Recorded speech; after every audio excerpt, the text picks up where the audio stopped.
I started driving trucks about 3 years ago for this warehouse company out of Topeka, and I've seen my share of weird stuff on the road, but nothing like what happened last Tuesday night. I was hauling a load of furniture to Denver, running behind schedule because of some paperwork mix-up at the warehouse, so I didn't hit the road until around 9 p.m. The route I usually take goes through some pretty desolate stretches of Kansas countryside, especially once you get past Salina. It's mostly farmland and empty fields for miles, with maybe a gas station or truck stop every 40 miles or so. I've driven this route probably 50 times, and it's always been boring as hell, which is exactly how I like it. The radio was playing some classic rock station, and I had my thermos of coffee sitting in the cup holder, still warm from the truck stop I'd left an hour earlier. Everything felt normal, just another long haul ahead of me, nothing special about it at all. I remember thinking I'd probably make it to my usual rest stop near the Colorado border by around 2 a.m. if I kept a steady pace. The headlights were cutting through the darkness ahead, and I could see maybe 100 yards in front of me, which was plenty for this straight stretch of highway. My CB radio was quiet, except for the occasional trucker checking in with his location, and I was just settling into that familiar rhythm of long-distance driving. That's when I saw something that made my blood run cold, and I'm still getting goosebumps just thinking about it.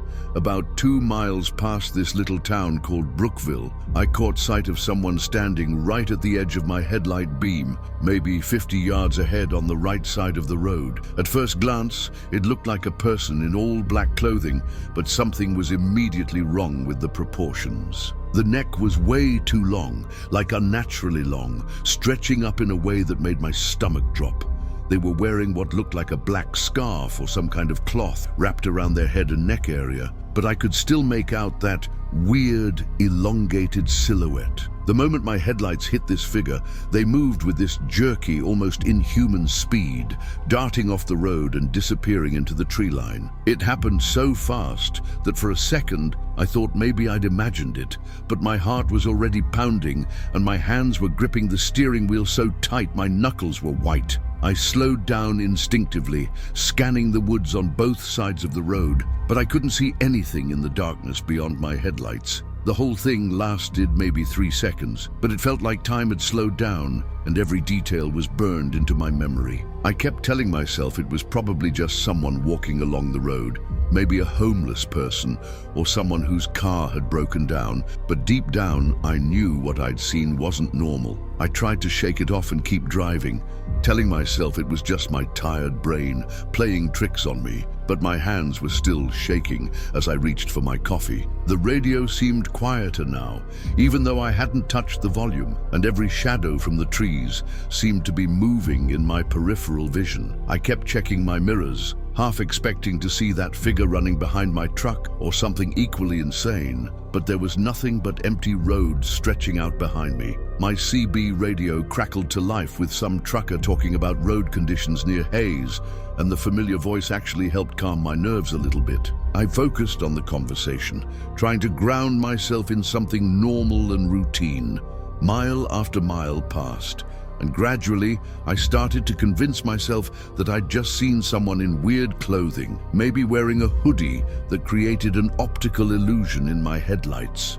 People walk along highways at night sometimes, even in the middle of nowhere, and the darkness can make anything look strange and threatening. By the time I hit the next town, I was almost laughing at myself for getting so spooked over what was probably just some poor guy trying to get to the next gas station. But every few minutes, I'd catch myself checking that same stretch of road in my side mirror, like I was expecting to see something following me. About an hour later, I was starting to feel the fatigue hitting me hard, so I decided to pull over at this rest area I'd used before, just a basic setup with a few picnic tables and a couple of parking spots for trucks. It's nothing fancy, just a place to stretch your legs and maybe catch a quick nap if you need it, tucked back about 50 yards from the main highway. I'd probably stopped there a dozen times over the past few months, and it always felt safe enough, even though it's pretty isolated. There are no lights except for one dim street lamp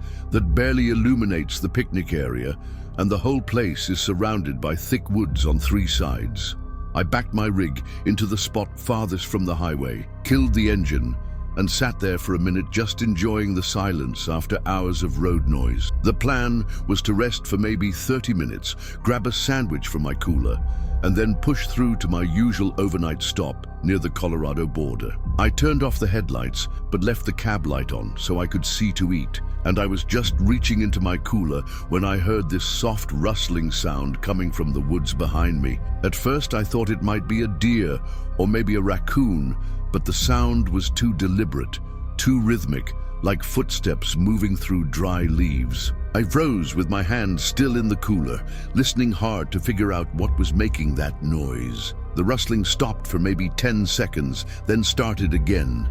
And this time, it sounded like it was getting closer to my truck. My heart started pounding again, and I slowly turned around to look out the back window of my cab. But all I could see was darkness beyond the weak glow of that street lamp. The sound stopped completely, and the silence felt heavy and wrong, like when you know someone's watching you but you can't see them. I sat there for what felt like forever, probably only a minute or two, straining to hear anything unusual, but there was nothing except the distant hum of traffic on the highway. I was starting to think maybe it really was just an animal when I decided to turn back around and face forward, and that's when I saw it. Right there, pressed against my windshield, was a face staring directly at me with the widest, most disturbing smile I've ever seen in my life. The same black clothing, the same unnaturally long neck, but now I could see the face clearly, and it was like something out of a nightmare. The smile stretched way too wide, showing teeth that seemed too white and too many,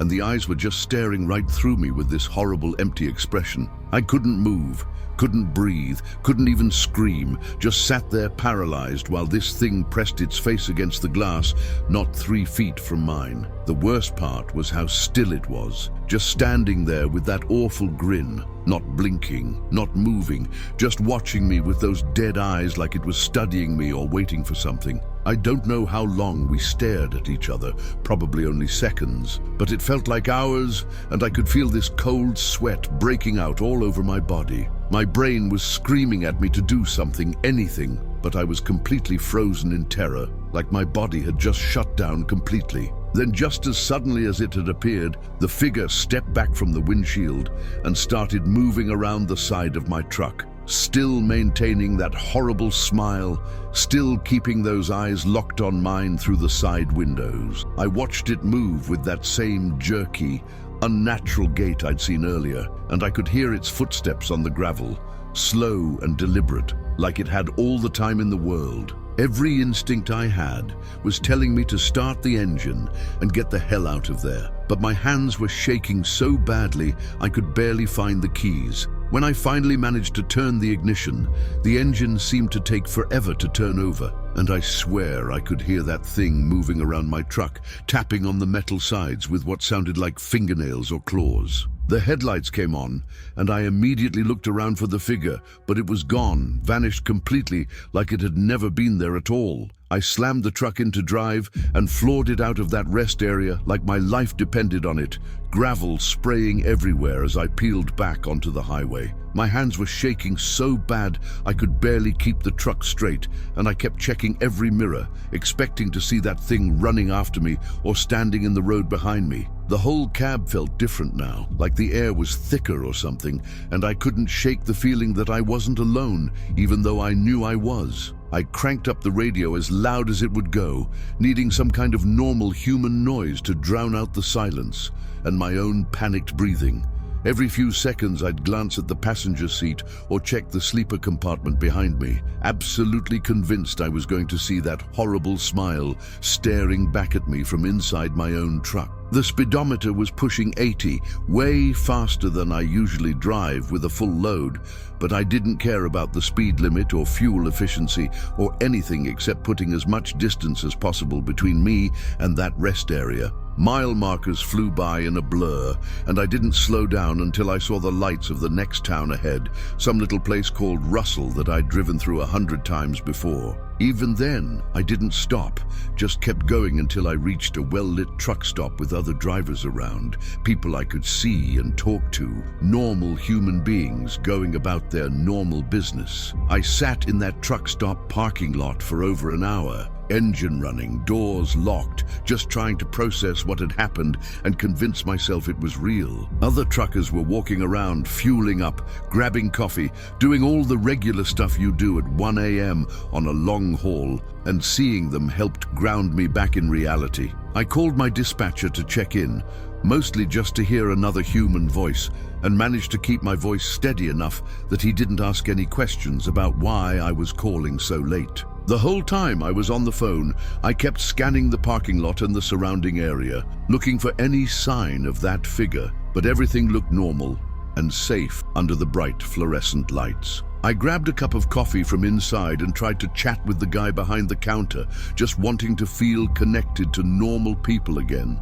But I kept thinking about that smile and those dead eyes staring at me through the windshield. Every time someone walked past my truck or I heard footsteps on the pavement, my heart would start racing again, and I'd have to force myself to look and confirm it was just another driver or a customer. The coffee tasted like nothing, and my hands were still trembling slightly when I held the cup, but being around other people made me feel almost human again. I stayed there until I saw the first hints of dawn starting to lighten the eastern sky, and only then did I feel safe enough to get back on the road and finish my run to Denver. The rest of the drive to Denver was completely uneventful, just normal highway and normal traffic as the sun came up, but I couldn't stop thinking about what I'd seen. I kept replaying those few seconds when that thing was pressed against my windshield, trying to convince myself that maybe I'd been more tired than I thought, or that the dim lighting had distorted what I was seeing. But deep down,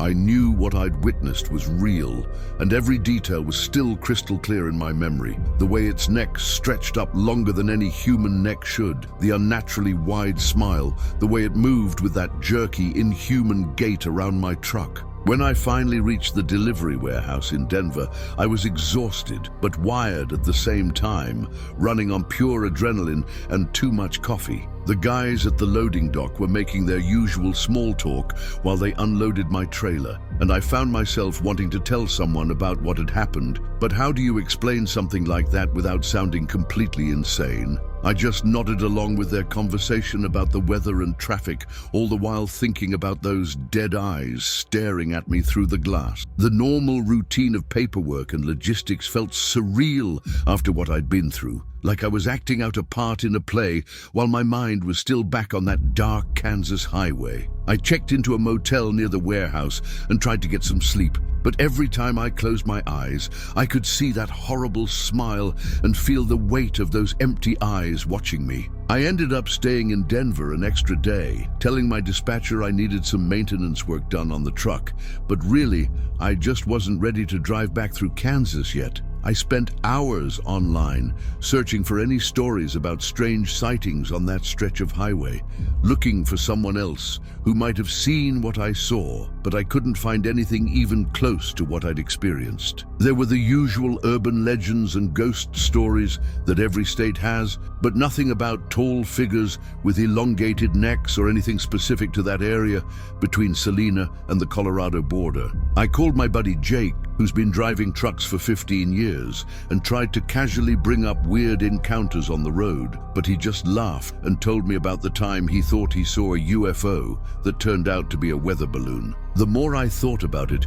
the more isolated I felt, like I was the only person who'd ever seen this thing, whatever it was. I kept going back to that moment when it stepped back from my windshield and started walking around my truck, how deliberate and purposeful its movements were, like it knew exactly what it was doing. There was an intelligence behind those eyes, something that was definitely not human, but wasn't quite animal either. something that seemed to be studying me just as intensely as I was staring at it. When I finally worked up the courage to drive back to Kansas 2 days later, I took a completely different route, adding almost 100 miles to my trip just to avoid that stretch of highway where I'd first seen the figure. I've been driving trucks for 3 more months since that night, and I still can't bring myself to take that route through Kansas again. My dispatcher keeps assigning me runs that would normally go through that area, and I keep making excuses to take alternate routes, even when it costs me time and fuel money. I've told him my truck runs better on the interstate highways, or that I prefer the truck stops on the northern route. Anything to avoid admitting the real reason I won't drive through that particular stretch of countryside. Sometimes I wonder if that thing is still out there, waiting by the side of the road for the next driver to come along, and I feel guilty for not warning anyone. But what would I even say? I've started keeping a small camera mounted on my dashboard, telling myself it's for insurance purposes. But really, I'm hoping that if I ever see something like that again, I'll have proof that I'm not losing my mind. The other drivers at my company have started joking that I've gotten soft, always taking the safe, well-traveled routes instead of the shortcuts through the back roads. And I just laugh along with them because the alternative is trying to explain something that sounds completely insane. I've thought about quitting long-haul driving altogether and finding a local job where I'd be home every night.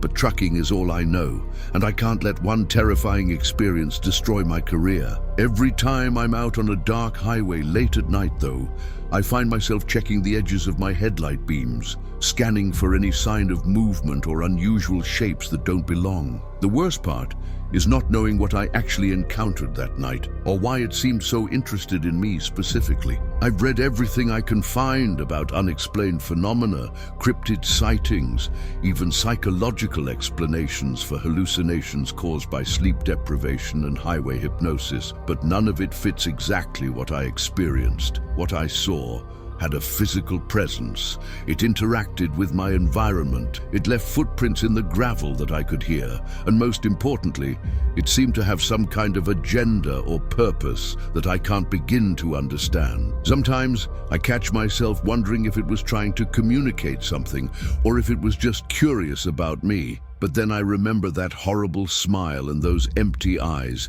and I know that whatever it wasn't benevolent. I've had nightmares about it probably once a week since then. Always the same dream where I'm back in that rest area and the thing is tapping on my windows trying to get inside the cab, and I wake up in a cold sweat every single time. My wife has started asking me what's wrong, why I've been so jumpy and distracted lately, and I keep telling her it's just the stress of long-distance driving, but I can see the worry in her eyes. I want to tell her what really happened, but I'm afraid she'll think I'm having some kind of breakdown, or worse, that she'll try to convince me to see a doctor or a therapist who'll want to put me on medication and ground me from driving. The strangest thing is that after all this time, I still get this weird feeling sometimes when I'm driving at night, like something is watching me from the darkness beyond my headlights. It's not paranoia exactly, more like this heightened awareness that started that night in Kansas and never really went away. I'll be cruising along some lonely stretch of highway, everything perfectly normal, and suddenly I'll get this chill down my spine and find myself slowing down, checking my mirrors, scanning the roadside for anything out of place. Most of the time, there's nothing there, just my imagination working overtime, but that feeling is so strong and so specific that I can't ignore it completely. I've started carrying a high-powered flashlight in my cab, the kind that can light up a whole field, and sometimes I'll pull over at rest stops and do a complete walk around of my truck, checking every shadow and corner before I settle in for a break. Other drivers probably think I'm being overly cautious, but they don't know what I know about what can be lurking out there in the darkness. I've also noticed that I avoid stopping at isolated rest areas altogether now, always choosing truck stops with plenty of lights and other people around, even if it means driving an extra 20 or 30 miles out of my way. The peace of mind is worth the extra fuel cost and time, because I never want to feel that helpless and terrified again, trapped in my own cab while something inhuman stares at me through the glass. What really gets to me is how normal everything went back to being after that encounter, like the whole world just continued on, as if nothing had happened. The next day, other trucks were probably driving through that same rest area, maybe even parking in the exact same spot where I'd been, and nothing unusual happened to them as far as I know. It makes me wonder if that thing only appears to certain people, or if there's something specific about the timing or circumstances that has to be just right. I've driven past that rest area a few times since then, always during daylight hours and always on my way to somewhere else, and it looks completely ordinary and harmless in the sunshine. There's nothing sinister about it, just a basic roadside stop with picnic tables and trash cans, the kind of place you'd take your kids for a quick break during a family road trip. But I know what I experienced there, and I know that appearances can be deceiving when it comes to places that seem perfectly safe and normal. Sometimes I wonder if other drivers have seen what I saw but just never talked about it, keeping their encounters to themselves because they know how crazy it sounds. Maybe there's a whole network of truckers out there who've had similar experiences but stay quiet about it, not wanting to risk their jobs or their reputations by admitting they've seen something that shouldn't exist. The thing that haunts me most is how that encounter just ended as abruptly as it began, with no explanation or resolution, just this terrifying experience that happened and then stopped like someone had flipped a switch. One minute I was face to face with something that defied everything I thought I knew about the world, and the next minute I was alone on an empty highway with nothing but my own racing heart and shaking hands as proof that it had been real. There was no dramatic conclusion, no final confrontation, no answers about what it was or what it wanted, just this bizarre and frightening interaction that lasted maybe 5 minutes total and then vanished into the night like it had never happened at all. I keep thinking there should have been more to it, some kind of follow-up or consequence, but my life just went back to normal, except for the fear and confusion I carry around with me now. It's like the universe opened up for just a few minutes to show me something impossible and then slammed shut again, leaving me to question my own sanity and wonder if I'll ever see that thing again. I've replayed those moments thousands of times in my head, analyzing every detail, looking for clues about what that figure might have been or where it came from, but I always come up empty. The randomness of it is what bothers me the most. How I just happened to be in the wrong place at the wrong time to witness something that probably wasn't meant for human eyes. Even now, almost 6 months later, I still find myself looking for that figure every time I drive through Kansas. Even on the routes I've convinced myself are safe. Part of me is terrified of seeing it again,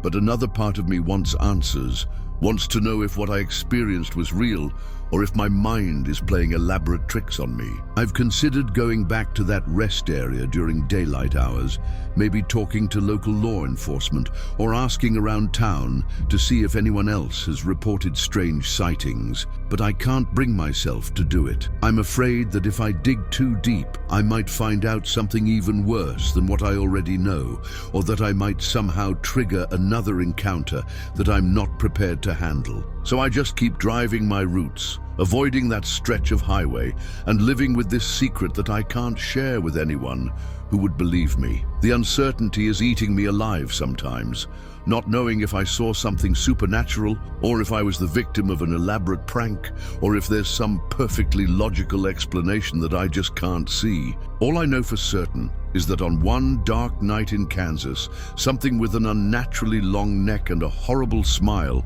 pressed its face against my windshield, and I have no idea why it happened or if it will ever happen again. That's my story, and I'm sticking to it, even though I wish I could forget the whole damn thing and go back to thinking the world was a normal, predictable place.